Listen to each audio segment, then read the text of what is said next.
अप्रैल महीने की शुरुआत होते ही देश में कई सारे नियम बदल गए हैं। एक और जहां ऑयल मार्केटिंग कंपनियों ने एलपीजी सिलेंडर की कीमतों में कटौती कर राहत दी है, तो वहीं पहली तारीख से नए इनकम टैक्स स्लैब भी लागू कर दिए गए हैं। सालाना 12 लाख रुपए तक कमाने वाले व्यक्तियों को टैक्स का भुगतान करने से छूट दी जाएगी। इसके अलावा वेतनभोगी कर्मचारियों को 75,000 रुपए की स्टैंडर्ड डिडक्शन भी दी जाएगी। चलिए अब आपको बताते हैं कि आखिर आज से यानी कि 1 अप्रैल से क्या क्या बदल गया है और इससे आपकी जेब पर कितना असर पड़ेगा। सबसे पहले बात करते हैं एलपीजी सिलेंडर की कीमतों में। आज यानी कि 1 अप्रैल से एलपीजी सिलेंडर पर बड़ी राहत मिली है। 1 अप्रैल 2025 को ऑयल एंड गैस मार्केटिंग कंपनियों ने एलपीजी सिलेंडर के दामों में संशोधन करते हुए कटौती की है। इसके बाद दिल्ली से लेकर मुंबई तक सिलेंडर के दाम घट गए हैं। आपको बता दें कि IOCL की वेबसाइट के मुताबिक 19 किलोग्राम वाले कॉमर्शियल गैस सिलेंडर के दाम घटाए गए हैं और ये दिल्ली में अब 41 रुपए जबकि कोलकाता में 44.50 रुपए तक सस्ता हो गया है। हालांकि इस बार भी 14 किलोग्राम वाले घरेलू सिलेंडर की कीमतों में कोई बदलाव नहीं किया गया है। अब बात करते हैं टैक्स की। आपको बता दें कि नए टैक्स ईयर की शुरुआत के साथ ही 1 अप्रैल 2025 से नए टैक्स स्लैब भी लागू कर दिए गए हैं। बजट 2025 में मिडिल क्लास को राहत देते हुए सरकार ने कई बड़े ऐलान किए थे, जिसमें टैक्स स्लैब में बदलाव से लेकर TDS, टैक्स रिबेट और अन्य चीजें शामिल थी। वहीं पुराने इनकम टैक्स एक्ट 1961 की जगह पर नए इनकम टैक्स बिल का प्रस्ताव रखा गया था। ये सभी बदलाव 1 अप्रैल 2025 से प्रभावी हो चुके हैं। नए टैक्स स्लैब के तहत सालाना 12 लाख रुपए तक कमाने वाले व्यक्तियों को टैक्स का भुगतान करने से छूट दी जाएगी। इसके अलावा वेतनभोगी कर्मचारियों को 75,000 रुपए की स्टैंडर्ड डिडक्शन के लिए भी सुविधा दी जाएगी। इसका मतलब यह है कि 12,75,000 रुपए तक के वेतन आय पर अब टैक्स से मुक्ति होगी। हालांकि यह छूट केवल उन लोगों पर लागू होती है जो नया टैक्स विकल्प चुनते हैं।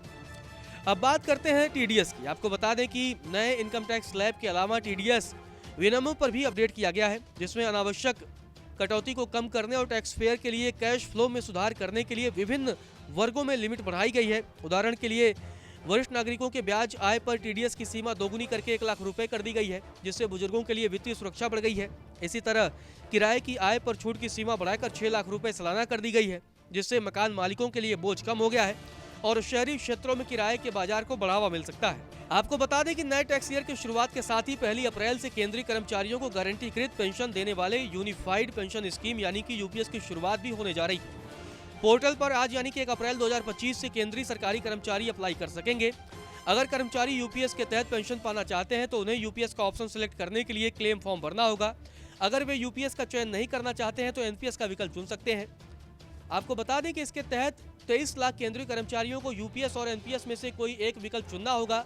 केंद्र सरकार UPS विकल्प चुनने वाले सभी कर्मचारियों के बेसिक सैलरी प्लस महंगाई भत्ता का अनुमानित 8.5% अतिरिक्त अंशदान भी प्रदान करेगी। UPS के तहत न्यूनतम पेंशन 10,000 रुपए प्रति महीने होगा, जो UPS द्वारा न्यूनतम 10 साल की सर्विस को पूरा करने पर दी जाएगी। चलिए अब आपको बैंकों से जुड़े नियम बताते हैं। दरअसल अप्रैल महीने की पहली तारीख से भारतीय स्टेट बैंक यानी कि SBI और पंजाब नेशनल बैंक यानी कि PNB समेत अन्य कई बैंक ग्राहकों के सेविंग अकाउंट में मिनिमम बैलेंस से जुड़े नियम संशोधित कर दिए हैं। बैंक द्वारा खाता धारक के मिनिमम बैलेंस के लिए सेक्टर वाइज आधार पर नई लिमिट तय होगी और न्यूनतम बैलेंस खाते में न होने की स्थिति में फाइन लगाया जा सकता है। चलिए अब आपको बताते हैं कि आज से कारें महंगी हो जाएंगी, तो आपको एक एक कर बताते हैं कि आखिर कौन सी कार की कीमत में कितनी फीसदी बढ़ोतरी होने की संभावना है। सबसे पहले बात करते हैं मारुति सुजुकी की। इस कंपनी की कार की कीमतों में 4% बढ़ोतरी का अनुमान है। इसके अलावा टाटा मोटर्स और किया की कारों में 3% के दामों की बढ़ोतरी हो रही है। हुंडई की कार में 3% की बढ़ोतरी हो चुकी है। महिंद्रा की कार में 3% की बढ़ोतरी हुई है। इसके अलावा रेनॉल्ट की कार में ही 2% महंगी हो गई। इसके अलावा देश में कई और बदलाव हैं जो 1 अप्रैल 2025 से लागू हो चुके हैं। इनमें कई कंपनियों की आपको बता दें कार खरीदना महंगा हो गया है, क्योंकि पहली तारीख से ही इन कंपनियों ने अपने कारों के दाम बढ़ाने का ऐलान किया है। इस इजाफे के पीछे कंपनियों ने इनपुट कॉस्ट और कच्चे माल की कीमतों में इजाफे की वजह को बताया है। इसके अलावा ऑपरेशनल कॉस्ट का भी हवाला दिया है, तो इसी वजह से कारों की कीमतों में इजाफा किया गया है। नमस्कार, मैं हूं मानक गुप्ता।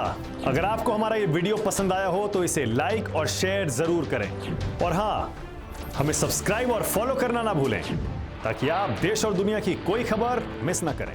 तो जुड़े रहिए हमारे साथ और देखते रहिए न्यूज़ 24।